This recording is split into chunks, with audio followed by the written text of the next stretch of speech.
sequência, o que nós temos agora para a gente fechar essa parte do estudo das lentes? Nós vimos a parte anterior, que era estudo geométrico. Fazer pelo desenho, traçado dos raios, localizar a imagem, dizer se a imagem era maior, menor, direita, invertida, real, virtual, né?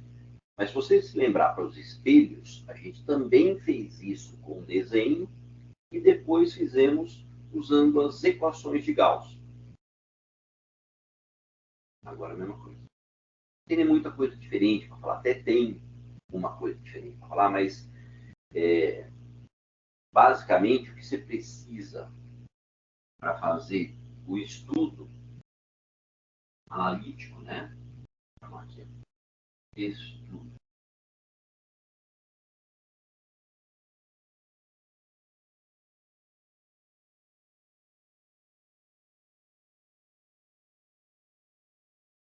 analítico é o mesmo. Ou seja, eu vou já colocar aqui, ó. Como é que eram as equações? 1 sobre F era igual a 1 sobre P mais 1 sobre P'. Então, a equação dos pontos conjugados, essa, né? Sabendo a posição do objeto e o foco do espelho, o foco agora da lente, a gente consegue achar P', posição da imagem. Ou, tem três coisas, dado duas, a gente acha a terceira. Ok?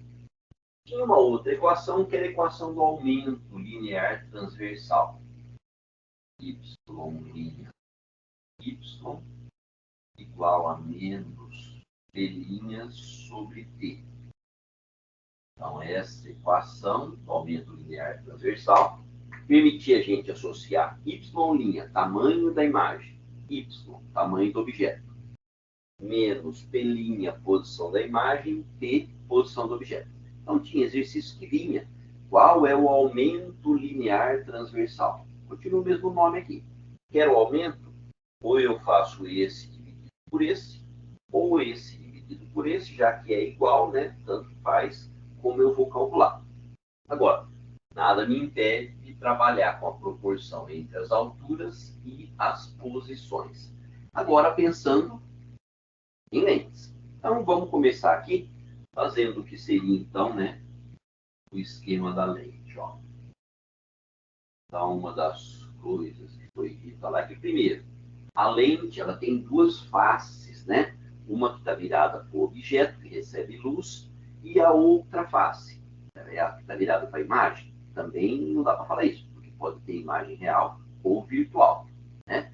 Do lado da luz ou do lado que não está a luz. Mas uma face que é a que está virada para o objeto. E uma outra face. Cada face tem um raio de curvatura. Então, a gente normalmente não desenha o formato da lente para simplesmente representar se ela é convergente ou divergente. Certo? Agora, essa representação, de um modo simplificado, é feita assim, né?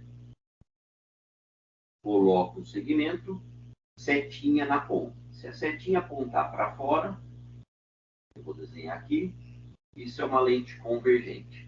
Se a setinha apontar para dentro, é uma lente divergente. Então, se eu tenho uma lente convergente, a lente convergente tem foco. Onde que está o foco? Aí é uma diferença. No caso dos espelhos, lembra? Você tinha uma face curva, o foco estava na metade do raio, exatamente R sobre 2. Agora, o foco depende da geometria, mas depende da refração da luz ao entrar e sair da lente. É por isso que a gente tem uma outra equação que aparece aí, que permite que você calcule, né, quem é a vergência da lente, quem é o grau dessa lente, é a equação de Haber, tá? Mas vou deixar ela para depois. Então, o que interessa é que a lente tem foco, a diferença do espelho é que ela tem foco dos dois lados, que são simétricos. Esse tamanho é igual a esse, certo?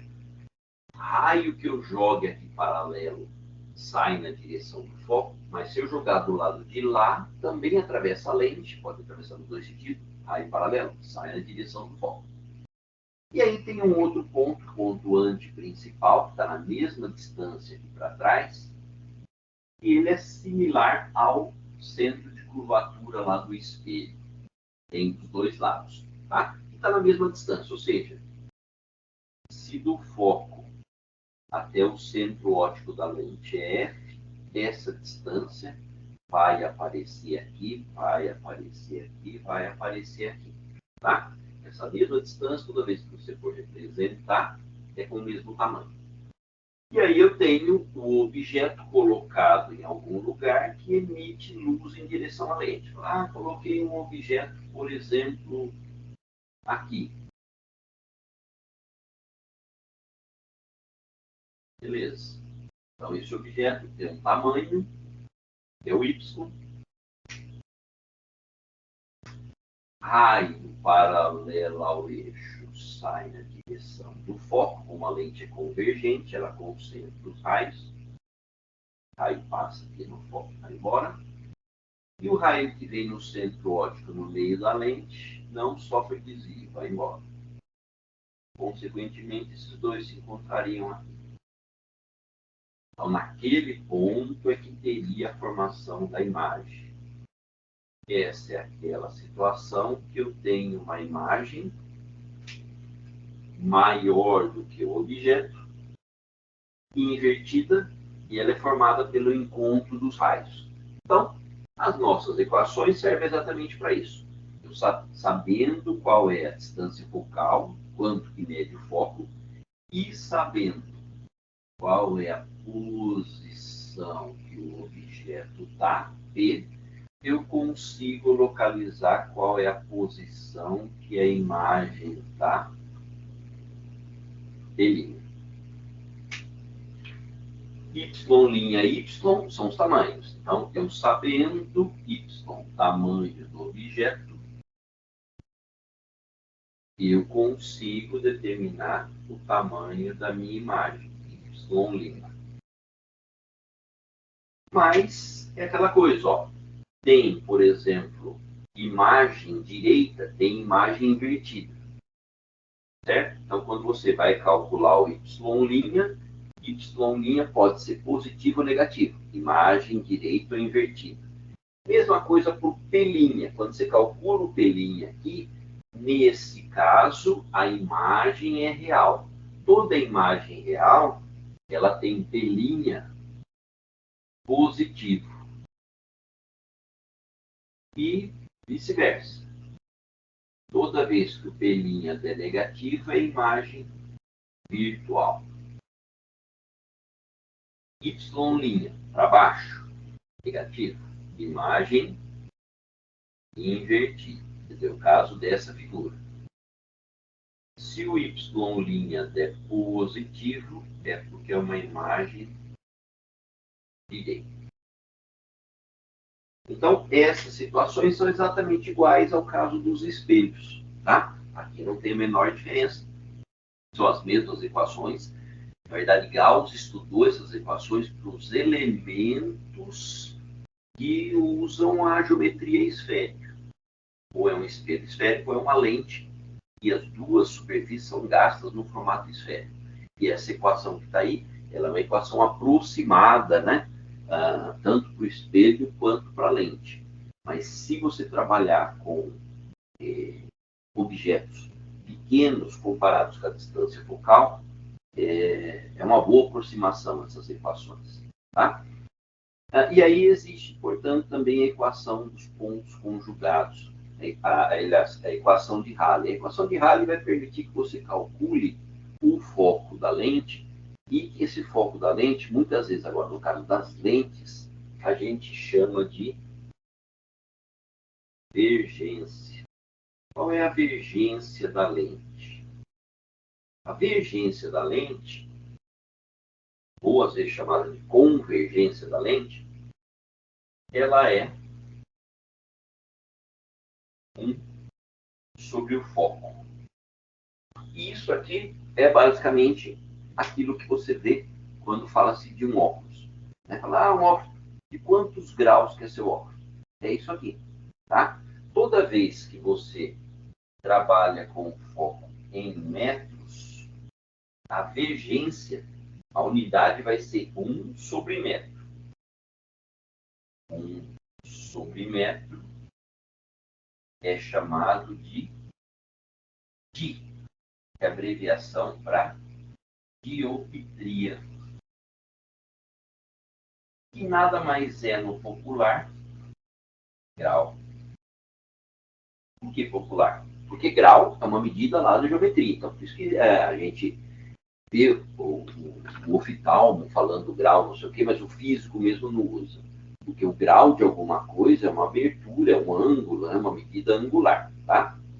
Então, o correto seria falar uma lente de tantos. Mas isso quer dizer o seguinte, por exemplo, se você tem uma lente cujo foco se encontre a 2 metros dela, 1 sobre 2 dá meio. Quer dizer que é uma lente de meio grau. Meio grau é pouco grau, né? Quando a gente fala. Por quê? Porque se a lente, gente, se o óculos ele tem foco a 2 metros da lente, o que quer dizer isso? Quer dizer que se você pegar raios paralelos, eles vão ter que andar 2 metros até se fechar. Então a lente é pouco convergente. Ou seja, se o foco se encontra a 2 metros, é meio grau. Um grau pequeno. Tá? Agora veja, ó, um exemplo. Vamos pegar esse meu óculos aqui. Ó. Esse meu óculos, qual é o grau que eu tenho dele? Mais ou menos, eu poderia falar assim, ó. Ele está aqui e aqui na frente tem um conjunto de lâmpadas, um monte de LEDzinho. Ó, se eu coloco ele aqui, tá vendo que tem uma hora que aparece os LEDzinhos? Deixa eu apagar a luz de 25. Ajuda.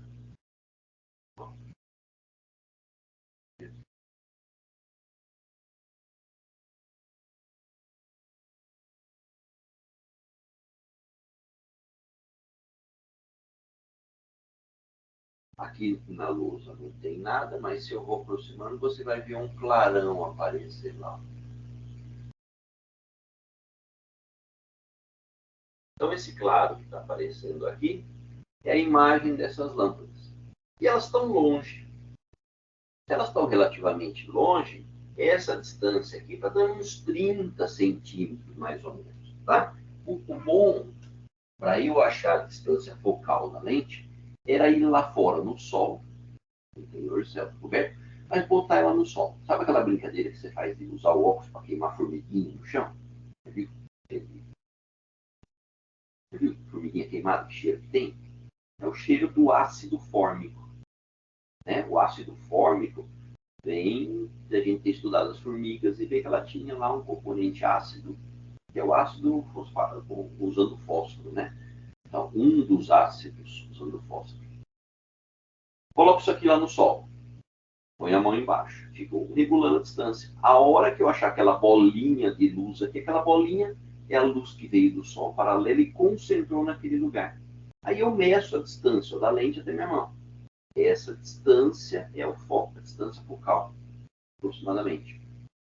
Se agora eu estou fazendo aqui, deu algo próximo a é um pouco mais de um palmo que tem aqui, ó. É um pouco mais de 30 centímetros. Se aqui for 30 centímetros, é em metros. Então eu vou fazer 1 sobre 0,3 metros. 1 sobre 0,3 vai dar 3 e pouco, né? 0,3 é 3 sobre 10, vai dar 3,3. Essa minha lente é de 3 graus, tá? Então, 3,3 dioptrias. Esse seria o nome correto, mas, né? Em exercício que você venha encontrar em FUVEST, essas coisas, vai falar de dioptrias. Entre aspas, o grau, tá? Que é o popular grau da lente.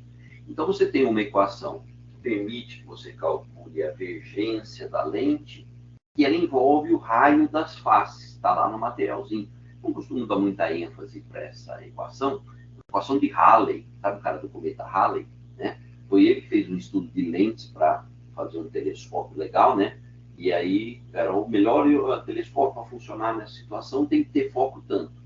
Por quê? Porque ele sabia fazer os cálculos e a equação que fazia os cálculos acabou levando o nome dele posteriormente. Então, a equação de Halley, você vai ver que ela vai falar lá, 1 sobre F é o quê? N da lente por N do meio menos 1. seja, eu preciso saber o índice de refração da lente, o material que eu fiz e o material que está fora, que muitas vezes é ar, tá? E os raios, que multiplica 1 sobre R1 mais 1 sobre R2. Então, essa questão do raio, da curvatura das faces e o índice de refração fala para nós onde está o foco. Ou seja, não é uma coisa igual ao espelho. O espelho, você pegava o raio de curvatura do espelho, dividia na metade e o foco estava lá. Agora eu preciso conhecer a geometria, preciso conhecer o índice de refração. A equação de Halley nos diz o porquê que a gente não, por exemplo, usa muito lentes nos instrumentos ópticos de ver os planetas, ver o céu. Né? Por quê? Porque a equação traz o índice de refração. Lembra que nós falamos que na dispersão da luz, cada cor tem um índice de refração. Se para achar o foco eu preciso do índice de refração e cada cor tem um índice de refração, então eu tenho um foco para cada cor.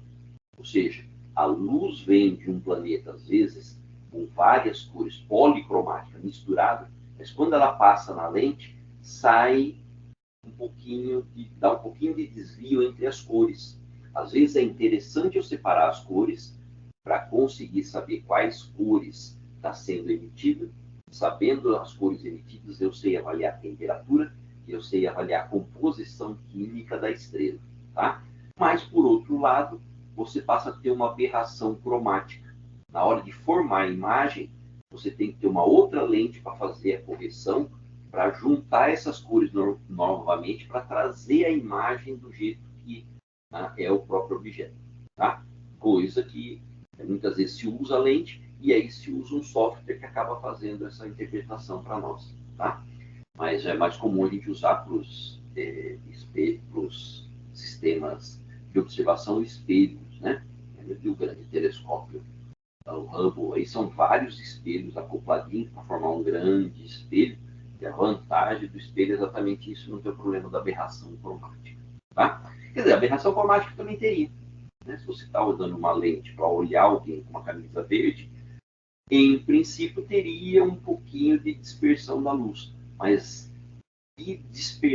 sofrer dispersão da lente até o seu olho, a distância é tão pequena, o seu olho não consegue detectar elas separadas, então você não enxerga isso. Tá? Se a lente estiver longe, por exemplo, poderia ter um problema do seu olho não receber a mesma luz que você está vendo lá do objeto, porque passou pela lente. Né? Mas são particularidades que normalmente a gente diz que não são mais assim, curiosidades da ótica, que tem muitas, né? E não afetam tanto a questão de você formar os conceitos básicos e depois, logicamente, aí você tem um quarto ano para isso, que é, dentro da revisão que a gente normalmente faz, encaixar perguntas aí de ótica de vários esquemas, né? Vestibular, de seleção, para ver exatamente que tem mais necessidade de saber uma coisa ou outra. As equações de Gauss são importantes, porque sabendo elas, você sabe tanto a parte de espelhos quanto lentes. Mas a lei de Snell, você sabe a refração, e a ótica dos espelhos planos, ângulos iguais. Então, basicamente, isso mata toda a ótica que a gente está vendo. Ok? Então, o que eu tinha para hoje era isso aí. Quer dizer, vai ter exercício dessa parte de lentes para você fazer, que não vão ser muito diferentes do de espelho, né?